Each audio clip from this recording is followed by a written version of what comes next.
Hello friends, तो अब हम लोग बात करेंगे संविधान किसे कहते हैं। तो किसी देश को चलाने के लिए जिस नियम कानून की ज़रूरत होती है उसे हम लोग संविधान कहते हैं। दोस्तों, जो हमारा देश है भारत, वह एक नियम और कानून के बदौलत चलता है। अगर किसी देश में नियम कानून नहीं रहता है तो वह देश को चलाने में काफ़ी मुश्किल होता है। तो किसी देश को चलाने के लिए जिस नियम और या कानून की आवश्यकता होती है उसे हम लोग संविधान कहते हैं। अब दोस्तों, हम लोग बात करेंगे संविधान सभा क्या है।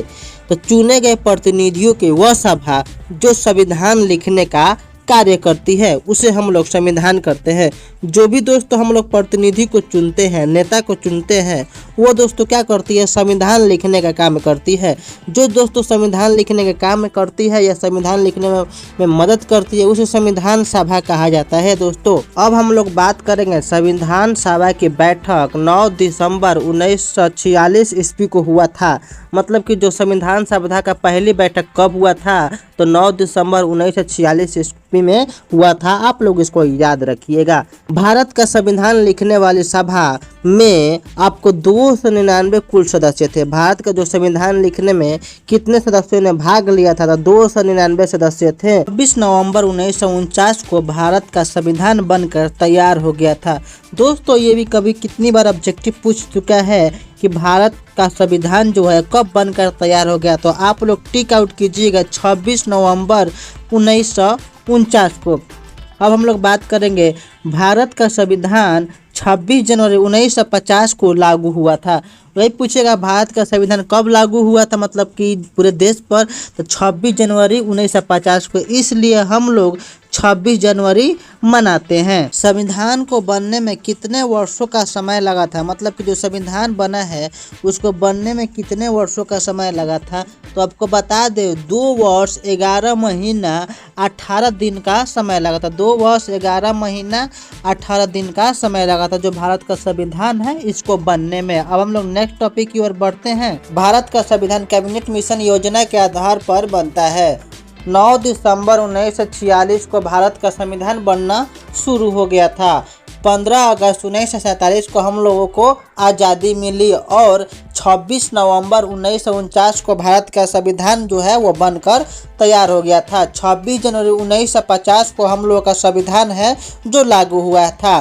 स्वतंत्र दिवस 15 अगस्त को मनाया जाता है, संविधान दिवस 26 नवंबर को मनाया जाता है और गणतंत्र दिवस 26 जनवरी को मनाया जाता है। अब हम लोग बात करेंगे नेक्स्ट टॉपिक की ओर। डॉक्टर भीमराव अंबेडकर संविधान सभा के प्रारूप समिति के अध्यक्ष थे और डॉक्टर भीमराव अंबेडकर को संविधान का निर्माता यानी जनक भी कहा जाता है।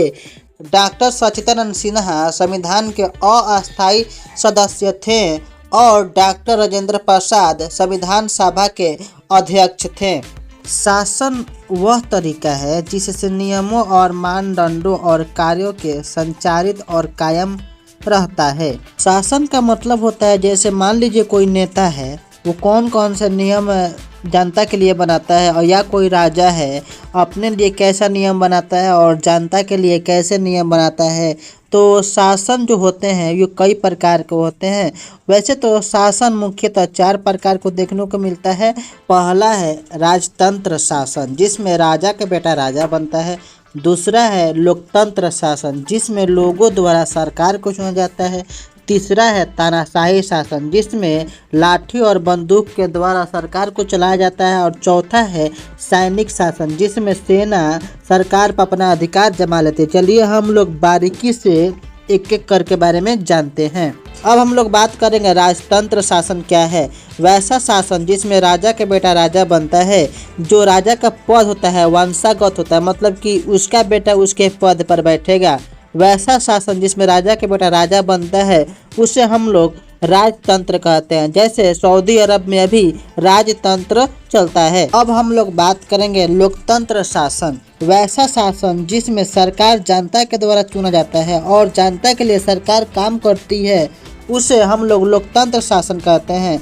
जैसे भारत एक लोकतांत्रिक शासन वाला देश है। इसमें जो होती है सरकार को जनता चुनती है और जनता के लिए सरकार काम करती है। चलिए अब हम नेक्स्ट टॉपिक की ओर आगे बढ़ते हैं। अब हम लोग बात करेंगे तानाशाही शासन। वैसा शासन जिसमें लाठी और बंदूक के दम पर सरकार चलाया जाता है उसे तानाशाही शासन कहते हैं। जैसे उत्तर कोरिया, ये क्या करता है, लाठी और बंदूक के दम पर जनता को डरवा कर रखता है और अपना राज्य चलाता है, अपने देश को चलाता है, उसे हम लोग तानाशाही शासन कहते हैं। अब हम लोग बात करेंगे सैनिक शासन, जिसमें वैसा शासन जिसमें सरकार पर सैनिक कब्जा कर लेती है उसे सैनिक शासन कहते हैं। जैसे मान लीजिए कोई देश है, उस पर अगर सैनिक कब्जा कर लिया तो वह सैनिक शासन हो जाता है, मतलब सैनिक द्वारा उस देश को चलाया जाता है। शासन को अन्य दो भागों में बांटा गया है। पहला है अध्यक्षीय शासन, दूसरा है संसदीय शासन। अब हम लोग बात करेंगे अध्यक्षीय शासन क्या होता है।